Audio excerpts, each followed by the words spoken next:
La mission de l'ANRU, en tant qu'agence nationale donc dépendant de l'État, est par rapport au quartier de pouvoir, outre les accompagner par le biais de subventions, mais aussi les accompagner d'un point de vue construction du projet, lien entre les acteurs, et de pouvoir régulièrement faire le point et voir comment ça avance, de pouvoir refaire aussi un point avec les partenaires de l'agence, qu'ils soient nationaux ou locaux.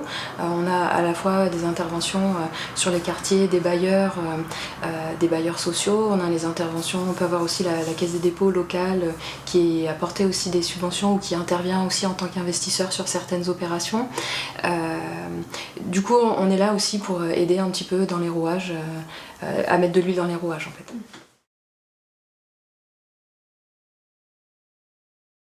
Il y a un déclenchement un peu, on va dire, entre guillemets statistique, du fait que c'est un quartier qui est situé en zone urbaine sensible.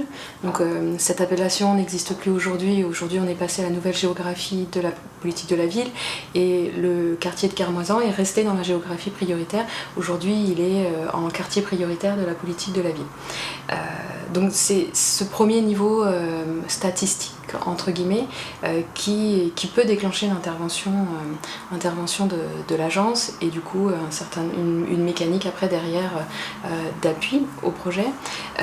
Et après l'autre point de déclenchement est situé plutôt au niveau des dysfonctionnements urbains qui déterminent si on a besoin ou non de pouvoir avoir une action forte en termes de rénovation urbaine. On va savoir sur des quartiers, comme c'est le cas pour beaucoup de ZUS, des quartiers qui sont enclavés avec des îlots qui fonctionnent retournés sur eux-mêmes et puis un certain nombre de dysfonctionnements sociaux aussi liés du coup à une certaine illisibilité de la trame urbaine qui fait qu'on a besoin d'intervenir, de retravailler la trame urbaine, de réouvrir le quartier et de pouvoir aussi retravailler sur des bâtiments d'habitation à une échelle plus humaine, de pouvoir retravailler aussi sur les équipements publics, ce qui a été le cas à Carmoisan, avec un travail important à la fois sur la voirie mais aussi en termes d'équipements, avec des équipements liés à l'enfance, avec l'école de cirque qui a été consolidée dans le quartier. À l'origine on était sur un chapiteau et là aujourd'hui un des avenants à la convention a permis de venir porter un projet de bâtiment consacré à l'école de cirque avec un local musique intégré et qui a été récemment inauguré.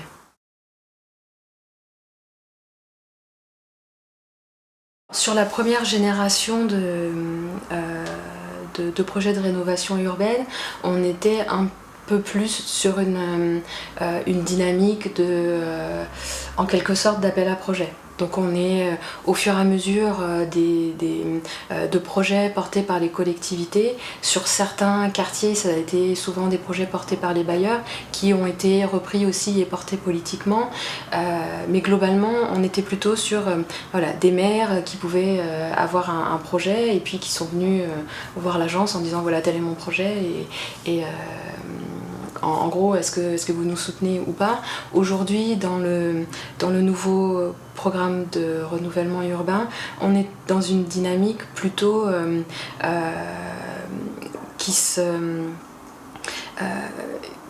qui travaille plutôt en amont sans forcément chercher à savoir si la collectivité a un projet pour le quartier ou pas, mais de vraiment avoir une analyse à l'échelle nationale sur quels sont les quartiers de la politique de la ville sur lesquels on a vraiment des dysfonctionnements urbains importants et où on souhaite que la solidarité nationale ou la solidarité régionale viennent apporter un certain nombre de financements qui vont avoir un effet levier et qui vont nous permettre d'intervenir en termes de renouvellement urbain sur ces quartiers. C'est vrai qu'en général, dans les quartiers prioritaires, on va avoir des structures publiques qui vont porter les opérations commerciales, notamment une autre agence nationale qui est Eparica, qui intervient sur ce type d'opération pour aider les collectivités dans le portage de l'opération commerciale. Euh, Ici, sur le cas de Quimper, Eparica avait commencé à travailler, mais il s'avérait que les équilibres financiers ne permettaient pas d'aller au bout de l'opération. Il y aurait eu un déficit beaucoup trop important et les différentes subventions ne permettaient pas de combler ce déficit. Ce qui fait que la collectivité derrière, elle a cherché une autre solution. Il y a eu la solution de dire on demande à la SAFI de porter l'opération. La SAFI est allée chercher des opérateurs privés. L'intervention d'un acteur privé est possible parce que du coup il y a quand même une intervention du groupe Carrefour, même si c'est pas le groupe Carrefour qui a porté en propre l'opération, mais pour montrer qu'on peut trouver des synergies aussi entre public et privé et que on peut réussir à faire avancer un projet sans qu'on ait que des structures publiques qui soient à injecter des subventions pour que l'opération réussisse.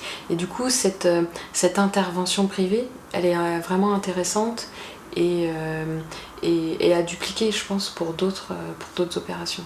L'exemple du cœur de quartier de Carmoisan est régulièrement cité en exemple, notamment dans les formations que l'agence peut coordonner. Et par rapport au fait que sur cette opération cœur de quartier équipement commercial, il y a eu un vrai partenariat qui s'est mis en place et que chacun des partenaires a su faire avancer le projet de manière intelligente sans chercher à marcher sur les plates-bandes des autres. Et du coup, ça, je pense que c'est vraiment important et c'est vraiment un point à mettre en exergue pour pouvoir servir d'exemple aussi aux autres collectivités qui auraient ce type d'opération à monter. Et du coup, c'est ce qui permet aussi d'avancer et de créer. Et là, on voit que sur des quartiers, on peut aussi créer un vrai effet levier. Voilà, parce que si on était resté juste sur une intervention publique, on voit qu'avec Eparica, on n'arrivait pas à équilibrer l'opération et que du coup le coût pour la collectivité était trop important. Donc on a vraiment besoin de pouvoir créer cet effet levier et on a vraiment besoin de l'intervention d'acteurs privés pour pouvoir mener à bien aussi ces projets. Et ça permet de montrer aussi, je pense, que en quelque sorte, ces quartiers, ils retrouvent une certaine normalité dans leur fonctionnement. Si on arrive à faire intervenir des acteurs privés, on revient sur un fonctionnement plutôt normal par rapport aussi aux autres quartiers de la ville ou de l'agglomération.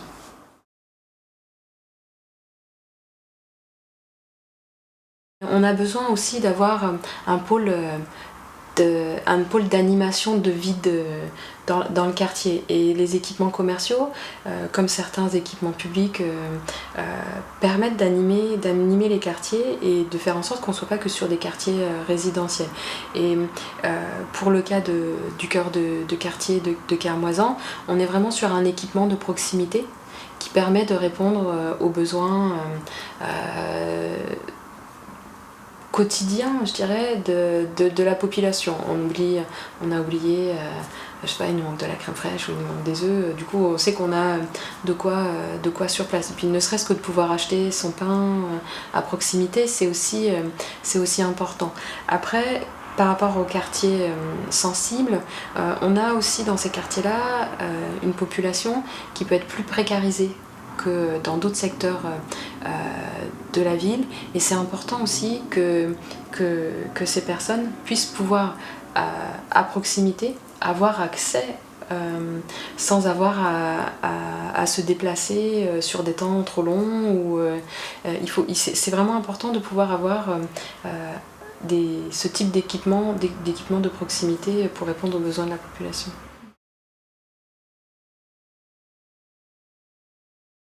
Ces quartiers ont une histoire et souvent les gens qui y vivent, pour certains, depuis la création des quartiers. Et ça peut être très néfaste pour ces personnes d'avoir l'impression qu'on fait table rase, qu'on raye complètement le quartier pour venir en refaire un nouveau derrière qui sera peut-être qui fonctionnera peut-être mieux, mais pour eux ça veut dire on fait table rase d'une partie de leur passé. Et je pense que c'est une des raisons pour laquelle aussi la nouvelle loi relative à la politique de la ville introduit cette notion de mémoire et en quelque sorte une obligation à faire un travail sur la mémoire des quartiers dans le cadre des projets de rénovation urbaine. C'est vrai que ça peut être important à la fois pour les habitants mais aussi pour l'image de quartier de garder un certain nombre des arbres qui pouvaient exister ou un certain nombre de ces points de repère végétaux qui étaient dans le quartier. Il y a d'autres quartiers qui pouvaient être beaucoup plus minéraux et où du coup la question va beaucoup moins se poser. Mais j'ai en tête une opération sur laquelle je suis allée récemment à Guingamp où sur une opération où il y a eu de la démolition et derrière ils reconstruisent en fait des petites maisons. Ce qui est hyper intéressant sur le secteur, c'est qu'ils ont gardé un certain nombre des arbres qui étaient en place et du coup ça permet aussi au quartier qui se reconstruit, parce que là du coup on est sur un espace qui a été complètement démoli et où du coup on vient réimplanter de la maison de ville. Et du coup on a déjà des espaces végétaux qui sont là et qui du coup donnent une vie aussi à ces quartiers nouveaux, puisque du coup on a des arbres de haute tige qui font déjà 2-3 mètres voire plus, donc qui donne aussi un petit peu un repère en termes d'histoire par rapport à ces quartiers-là.